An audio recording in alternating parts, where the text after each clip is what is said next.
Alex Urbina in the house with me. How's it going? Now, I don't have any kids, Alex. There's one kid keeps writing me from Sao Paulo, Brazil, and I keep saying, I've never been there. I don't know who you are. But seriously, one thing that I occasionally hear from parents, and especially as their kids get a little older, is like, you know what, my kid would never do that. Or, you know what, my kid would tell me if they had a problem or something like that. And I think back to my days, and I had a pretty good relationship with my mother and mostly lived with her from about 9 on. But there were things I didn't tell her. And I had my problems and I had stuff and I didn't even know that I had problems. I didn't know how I was dealing with things. You know, sometimes it's like, I'm just in my room. I don't want to go anywhere. And these are things that teens deal with all the time. And parents really should understand that maybe you do have some sort of really good relationship with them. Maybe you get along with your teen, and that's not always the case, because I also have parents who love their kids, but by the time they get to the teenage years, it's a little bit strained. But even if you have a really good relationship with your teen, that doesn't necessarily mean that you know what's going on in their lives, or if they're harboring some sort of issues that you could help them if they were able to communicate that better. And for you, with teen life leadership, we're talking about this off the air. It really is. These seminars are for everybody, and not necessarily just because maybe you think that your kid is having trouble, right? Yeah, that's right. I think that, after working with teens for over 23 years, I've come to the conclusion that most parents live in an illusion or in a fog of denial that their kids aren't suffering. And the reason why I say that is because I've done trainings all over the world in different communities, from the at-risk kids to the higher upper level leadership kids. And every training, 98% of the kids are in heartbreak because they have their own experiences of their own life, their own world, their own parents. So we as human beings, we make up stories that aren't true about what we see, and we live as though those things are true, like I'm not good enough, I'm not smart enough, my dad doesn't care. We make up those illusions and we live as though they're true, and we suffer silently.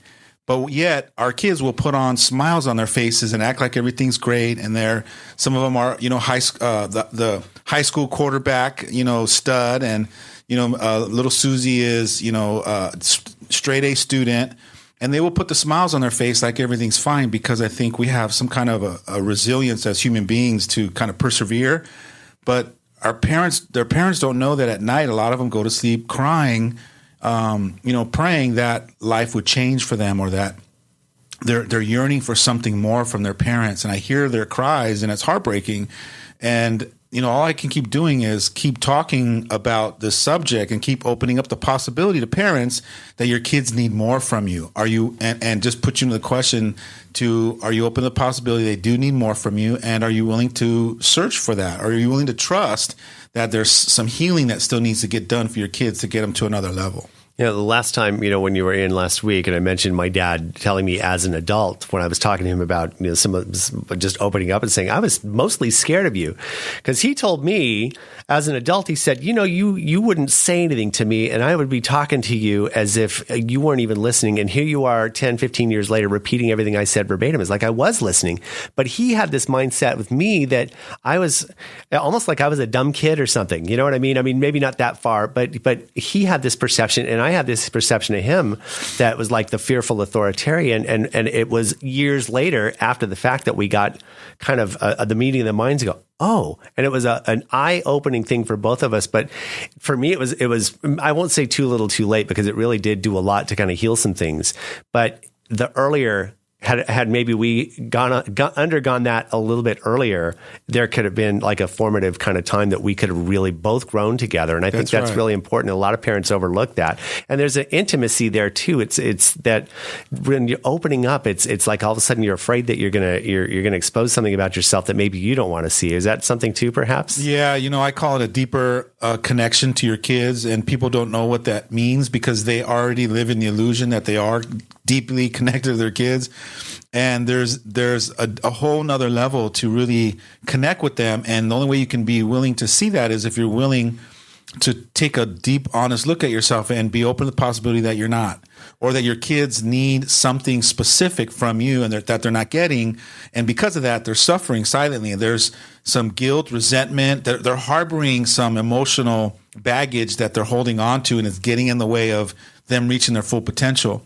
And as you were talking about your dad, I started to think about how he could have been projecting his own fears and his own insecurities onto you, but he probably wasn't doing it consciously. It was just the way that he was. And on your end, you're taking it and making up a story that, oh my God, my dad doesn't this or my dad doesn't that. Yeah, I thought he didn't like me at all. Yeah, and it keeps you guys walking on eggshells. And here you are, this distinguished gentleman going, man, if I would have known this earlier, we would have had this breakthrough earlier, or if I would have been able to rationalize it, or someone teach me a different way to look at it, I could have got my power back. And we talk about unconsciousness, and that's true in the form of where you're going in life, and you don't even realize sometimes that you're being that way. And your Teen Life Leadership courses kind of bring that up, kind of raise that level. You say, put into the question, kind of raise that level of your own awareness to be able to not only see these issues, but the way to overcome them. And for kids, how to maybe approach their parents. Is that something that we're... well, there's probably about 25 different dynamics and powerful breakthroughs that can be possible for kids in that training room. I don't have time to go through all of them, but just let's round it up to they have a conscious awakening, and they realize that a lot of the stories and beliefs that they've made up about themselves, the limiting beliefs or their parents or the world, aren't true. And so for them, it's such a powerful, dynamic wake-up call for them. And it just seems to light a new fire, a new passion inside of them. And it helps them to really start this new journey of self-development and personal growth. And you're having your upcoming Teen Life Leadership training session. It's February 11th and 12th, right? February 11th and 12th. I usually offer 2 of them, 1 to 2 per year for the city of Santa Clarita, for my community. I do these trainings all over the world. And, I just thought it was cool to give back. I've been doing it for 3 years now. And when they come. When they're gone, they're not. And they could get more and also get information admission at alexurbina.com. That's right. Urbina. Yeah. And that information also is linked from our website, hometownstation.com. Where are you doing it this time? I'll be in Castaic at SCVI Charter. Ah, that's right. Yeah. Beautiful Castaic land. So alexurbina.com. Even just even if you think that you've got a great relationship with your kids, it's not a bad idea to just have them spend a weekend. Alex is awesome at what he does. He'll bring it out of you. Thank you in a so good much. way. I appreciate it.